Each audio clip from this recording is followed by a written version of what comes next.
ಬಿಸಿ ಬಿಸಿ ಬಜ್ಜಿ ಯಾರಿಗೆಲ್ಲ ಇಷ್ಟ ಇಲ್ಲ ಹೇಳಿ. ತುಂಬಾ ಸಿಂಪಲ್ಲಾಗಿ ಹಾಗೆ ಸಖತ್ ಟೇಸ್ಟಿಯಾಗಿರ್ತಕ್ಕಂಥ ಮೆಣಸಿನ್ಕಾಯಿ ಬಜ್ಜಿ, ಅದರಲ್ಲೂ ಮಳೆಗಾಲದಲ್ಲಿ ಈ ಚಳಿಯಲ್ಲಂತೂ ಎಲ್ಲರಿಗೂ ಇಷ್ಟ.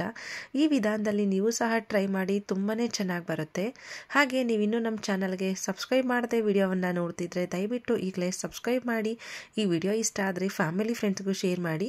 ಹಾಗೆ ಕಂಪ್ಲೀಟಾಗಿ ವಿಡಿಯೋವನ್ನು ನೋಡಿ ನೀವು ಸಹ ಇದೇ ರೀತಿ ಬಜ್ಜಿಯನ್ನು ಟ್ರೈ ಮಾಡಿ ಹೇಗೆ ಬಂತು ಅಂತ ನನಗೆ ಕಮೆಂಟ್ ಮೂಲಕ ಮಿಸ್ ಮಾಡದೆ ತಿಳಿಸಿ.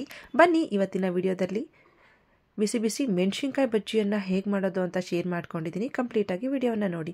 ಮೊದಲಿಗೆ ಮೆಣಸಿನ್ಕಾಯಿ ಬಜ್ಜಿಯನ್ನು ಮಾಡೋದಕ್ಕೆ ನಾನಿಲ್ಲಿ ಬಜ್ಜಿ ಮೆಣಸಿನ್ಕಾಯಿ ಬರುತ್ತಲ್ಲ, ಅದನ್ನು ತೊಳೆದು ಈ ರೀತಿ ಕಟ್ ಮಾಡ್ಕೊಳ್ತಾ ಇದ್ದೀನಿ. ಇದನ್ನು ಈ ರೀತಿ ಕಟ್ ಮಾಡಿಕೊಂಡು ಒಳಗಡೆ ಇರುತ್ತಲ್ಲ ಪಲ್ಪು, ಅದನ್ನು ತೆಗೆದುಬಿಡಬೇಕು. ಇದನ್ನು ತೆಗೆದುಬಿಟ್ರೆ ಖಾರ ಇರೋದಿಲ್ಲ ಮತ್ತು ಚೆನ್ನಾಗಿರುತ್ತೆ. ನೋಡಿ, ಈ ರೀತಿ ನೀಟಾಗಿ ತೆಗೆದಿಟ್ಕೊಂಡಿದ್ದೀನಿ. ರೆಡಿ ಮಾಡಿಬಿಟ್ರೆ ಮಾಡೋವಾಗ ಈಸಿ ಆಗುತ್ತೆ. ಈಗ ಹಿಟ್ಟನ್ನು ರೆಡಿ ಮಾಡ್ಕೊಳ್ಳೋಣ. ಹಿಟ್ಟನ್ನು ಮಿಕ್ಸ್ ಮಾಡೋದಕ್ಕೆ ಇಲ್ಲಿ ಒಂದು ಬಟ್ಲಿಗೆ 2 ಕಪ್ನಷ್ಟು ಕಡಲೆ ಹಿಟ್ಟು, ಅಂದರೆ ಬೋಂಡ ಬಜ್ಜಿಗೆ ಹಾಕ್ತೀವಲ್ವ ಆ ಕಡಲೆ ಹಿಟ್ಟು 2 ಕಪ್ನಷ್ಟು ಸೇರಿಸ್ಕೊಂಡಿದ್ದೀನಿ. 1/4 ಟೇಬಲ್ ಸ್ಪೂನ್ ಅರಿಶಿಣದ ಪುಡಿ. ಅರಿಶಿಣದ ಪುಡಿಯನ್ನು ಹಾಕ್ಕೊಳ್ಳೋದ್ರಿಂದ ಬಜ್ಜಿ ಕಲರ್ ತುಂಬ ಚೆನ್ನಾಗಿ ಬರುತ್ತೆ. ಹಾಗೆ ರುಚಿಗೆ ತಕ್ಕಷ್ಟು ಅಚ್ಚ ಖಾರದ ಪುಡಿ, 1/2 ಟೇಬಲ್ ಸ್ಪೂನ್ ಜೀರಿಗೆ ಪೌಡರ್, 1/2 ಟೇಬಲ್ ಸ್ಪೂನ್ ಧನಿಯಾ ಪೌಡರ್, ಹಾಗೆ 1/4 ಟೇಬಲ್ ಸ್ಪೂನಷ್ಟು ಓಂಕಾಳನ್ನು ಕ್ರಷ್ ಮಾಡಿ ಸೇರಿಸ್ಕೊಳ್ತಾ ಇದ್ದೀನಿ. ಮತ್ತು 2 ಚಿಟಿಕೆಯಷ್ಟು ಅಡುಗೆ ಸೋಡಾ, ಸಣ್ಣದಾಗಿ ಹೆಚ್ಚಿಟ್ಕೊಂಡಿರೋ ಕೊತ್ತಂಬರಿ ಸೊಪ್ಪು, ಹಾಗೆ ರುಚಿಗೆ ತಕ್ಕಷ್ಟು ಉಪ್ಪನ್ನು ಹಾಕಿ ಮಿಕ್ಸ್ ಮಾಡಿ ಕೊಡಬೇಕು. ಇಷ್ಟೇ, ತುಂಬಾ ಸಿಂಪಲ್ಲು, ಹಾಗೆ ಇನ್ಸ್ಟೆಂಟಾಗಿ ಮಾಡ್ಕೊಳ್ಬೋದು. ಇದನ್ನು ಮಿಕ್ಸ್ ಮಾಡಿಕೊಟ್ಟು ಈಗ ಸ್ವಲ್ಪ ನೀರನ್ನು ಸೇರಿಸ್ಕೊಂಡು ಮಿಕ್ಸ್ ಮಾಡಿ. ಒಟ್ಟಿಗೆ ನೀರನ್ನು ಹಾಕ್ಕೊಳ್ಳೋದು ಬೇಡ, ಒಟ್ಟಿಗೆ ಹಾಕಿಬಿಟ್ರೆ ನಮಗೆ ಅದಾಗ ಗೊತ್ತಾಗೋದಿಲ್ಲ. ಹಾಗಾಗಿ ನೀರನ್ನು ನೋಡಿಕೊಂಡು ಸ್ವಲ್ಪನೇ ಹಾಕ್ಕೊಂಡ್ರೆ ಹದ ಚೆನ್ನಾಗಿ ಬರುತ್ತೆ. ನೀರನ್ನು ಸೇರಿಸಿ ಈ ರೀತಿ ಚೆನ್ನಾಗಿ ಕೈ ಆಡಿಸಿ ಮಿಕ್ಸ್ ಮಾಡಿ ಕೊಡಬೇಕು. ಬ್ಯಾಟರಲ್ಲೇ ಮಿಕ್ಸ್ ಮಾಡಿ ಕೊಡಬೇಕಂತೇನಿಲ್ಲ, ಒಂದು ಸ್ಪೂನಲ್ಲಾದರೂ ಸರಿ ಮಿಕ್ಸ್ ಮಾಡಿ ಕೊಡಬಹುದು. ನೋಡಿ, ಈ ರೀತಿ ಚೆನ್ನಾಗಿ ಮಿಕ್ಸ್ ಮಾಡಿ ಕೊಡಬೇಕು. ಗಂಟಿಲದಾಗೆ ಮಿಕ್ಸ್ ಮಾಡಿ ಕೊಟ್ಟರೆ ಚೆನ್ನಾಗಿರುತ್ತೆ. ಕನ್ಸಿಸ್ಟೆನ್ಸಿ ನೀವು ನೋಡ್ಬೋದು, ಇಲ್ಲಿ ಈ ಹದಕ್ಕಿರಬೇಕು. ಈ ಹದಕ್ಕಿದ್ರೆ ತುಂಬ ಚೆನ್ನಾಗಿರುತ್ತೆ. ಅಂದರೆ ದೋಸೆ ಅಥವಾ ಇಡ್ಲಿ ಹಿಟ್ಟಿರುತ್ತಲ್ವ, ಆ ಹದಕ್ಕಿದ್ರೂ ತುಂಬ ಚೆನ್ನಾಗಿ ಬರುತ್ತೆ. ಈಗ ಇದನ್ನು ಸೈಡ್ಗೆ ಇಟ್ಟು ಮಸಾಲೆನ ರೆಡಿ ಮಾಡ್ಕೊಳ್ಳೋಣ.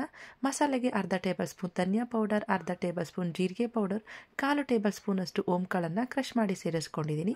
ಹಾಗೆ ಸ್ವಲ್ಪ ಉಪ್ಪು, ಇವೆಲ್ಲವನ್ನು ಹಾಕಿ ಚೆನ್ನಾಗಿ ಮಿಕ್ಸ್ ಮಾಡಿ ಕೊಟ್ಟರೆ ಸಾಕು, ಮಸಾಲೆ ರೆಡಿ ಆಗಿಬಿಡುತ್ತೆ. ಇದು ಮೇನ್ ಇಂಗ್ರೀಡಿಯೆಂಟ್ ಅಂತಲೇ ಹೇಳ್ಬೋದು. ಈ ರೀತಿ ಮಸಾಲೆನ ನಾವು ಫಿಲ್ ಮಾಡೋದ್ರಿಂದ ಟೇಸ್ಟು ಬಜ್ಜಿಯಲ್ಲಿ ತುಂಬ ಚೆನ್ನಾಗಿ ಬರುತ್ತೆ. ನೋಡಿ, ಆಗಲೇ ನಾವು ಪಲ್ಪನ್ನು ತೆಗೆದು ರೆಡಿ ಮಾಡಿ ಇಟ್ಕೊಂಡಿದ್ವಲ್ವ ಬಜ್ಜಿ ಮೆಣಸಿನ್ಕಾಯಿ, ಅದಕ್ಕೆ ಈ ರೆಡಿ ಮಾಡಿ ಇಟ್ಕೊಂಡಿರೋ ಮಸಾಲೆನ ಸ್ವಲ್ಪ ಹಾಕಿ ಈ ರೀತಿ ಸ್ಪ್ರೆಡ್ ಮಾಡಿ ಫಿಲ್ ಮಾಡಬೇಕು. ಅಂದರೆ ಬರೀ ಇದನ್ನೇ ಫಿಲ್ ಮಾಡೋದಲ್ಲ, ಈ ರೀತಿ ಸ್ಪ್ರೆಡ್ ಮಾಡಿ ಸ್ವಲ್ಪ ಹಚ್ಚಿದ್ರೂ ಸಾಕಾಗುತ್ತೆ ಇನ್ಸೈಡಲ್ಲಿ. ನಾನಿಲ್ಲಿ ಎಲ್ಲ ಬಜ್ಜಿಗೂ ಅದೇ ರೀತಿ ನಾನು ನೋಡಿ ಮಸಾಲೆನ ಸೇರಿಸಿ ರೆಡಿ ಮಾಡಿ ಇಟ್ಕೊಂಡಿದ್ದೀನಿ. ಈ ರೀತಿ ರೆಡಿ ಮಾಡಿ ಇಟ್ಕೊಂಡ್ಬಿಟ್ರೆ ಬಜ್ಜಿ ಮಾಡುವಾಗ ಈಸಿಯಾಗಿ ಮಾಡ್ಕೊಳ್ಬೋದು. ಈಗ ಎಣ್ಣೆನ ಕಾಯೋದಕ್ಕೆ ಇಟ್ಟಿದ್ದೀನಿ. ಎಣ್ಣೆ ಚೆನ್ನಾಗಿ ಕಾಯಬೇಕು. ಕಾದಿರ್ತಕ್ಕಂಥ 1 ಟೇಬಲ್ ಸ್ಪೂನ್ ಎಣ್ಣೆನ ನಾವು ಬ್ಯಾಟರ್ನ ರೆಡಿ ಮಾಡಿ ಇಟ್ಕೊಂಡಿದ್ವಲ್ವ ಅದಕ್ಕೆ ಸೇರಿಸ್ಕೊಂಡು ಮಿಕ್ಸ್ ಮಾಡಿ ಕೊಡಬೇಕು. ಈ ರೀತಿ ಬ್ಯಾಟರ್ಗೆ ಬಿಸಿ ಎಣ್ಣೆ ಹಾಕೋದ್ರಿಂದ ತುಂಬಾ ಕ್ರಿಸ್ಪಿಯಾಗಿ ಬರುತ್ತೆ. ಮೇಲೆ ಕ್ರಿಸ್ಪಿಯಾಗಿ ಒಳಗಡೆ ಸಾಫ್ಟಾಗಿ ತುಂಬ ಚೆನ್ನಾಗಿರುತ್ತೆ. ಹಾಗೆ ಬಜ್ಜಿಯನ್ನು ಮಾಡೋದಕ್ಕೆ ನಾನಿಲ್ಲಿ ಒಂದು ಗ್ಲಾಸ್ನ ತೊಗೊಂಡಿದ್ದೀನಿ.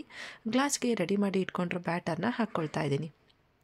ಈ ರೀತಿ ಗ್ಲಾಸಲ್ಲಿ ಮಾಡೋದ್ರಿಂದ ಯಾರಿಗೆ ಬಜ್ಜಿ ಎಲ್ಲ ಹಾಕೋದಕ್ಕೆ ಬರೋಲ್ವೋ ಅವರು ಸಹ ಖಂಡಿತವಾಗ್ಲೂ ಫಸ್ಟ್ ಅಟೆಂಪ್ಟಲ್ಲೇ ಸಕ್ಸಸ್ ಆಗ್ತಾರೆ. ಅಂದರೆ ಅಷ್ಟು ಚೆನ್ನಾಗಿ ಬರುತ್ತೆ.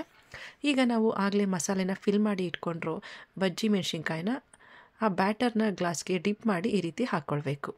ಈ ರೀತಿ ಡಿಪ್ ಮಾಡಿ ಹಾಕ್ಕೊಂಡ್ರೆ ಸಾಕು. ಹಾಗೆ ಫ್ಲೇಮನ್ನು ಮೀಡಿಯಮ್ ಫ್ಲೇಮಲ್ಲಿ ಇಟ್ಕೊಂಡು ಮಾಡಿಕೊಂಡ್ರೆ ತುಂಬ ಚೆನ್ನಾಗಿ ಬರುತ್ತೆ. ಇಲ್ಲ ಅಂದರೆ ಮೇಲೆ ಕಪ್ಪಾಗಿ ಒಳಗಡೆ ಹಾಗೆ ಇದ್ಬಿಡುತ್ತೆ. ಹಾಗಾಗಿ ಮೀಡಿಯಮ್ ಫ್ಲೇಮಲ್ಲಿ ಇಟ್ಕೊಂಡು ಒಂದು 4 ರಿಂದ 5 ನಿಮಿಷ ಬೇಯಿಸ್ಕೊಂಡ್ರೆ ಬಿಸಿ ಬಿಸಿ ಬಜ್ಜಿ ರೆಡಿ. ನೀವು ಸಹ ಇದೇ ರೀತಿ ಬಜ್ಜಿಯನ್ನು ಟ್ರೈ ಮಾಡಿ ಹೇಗೆ ಬಂತು ಅಂತ ನನಗೆ ಕಮೆಂಟ್ ಮೂಲಕ ಮಿಸ್ ಮಾಡದೆ ತಿಳಿಸಿ.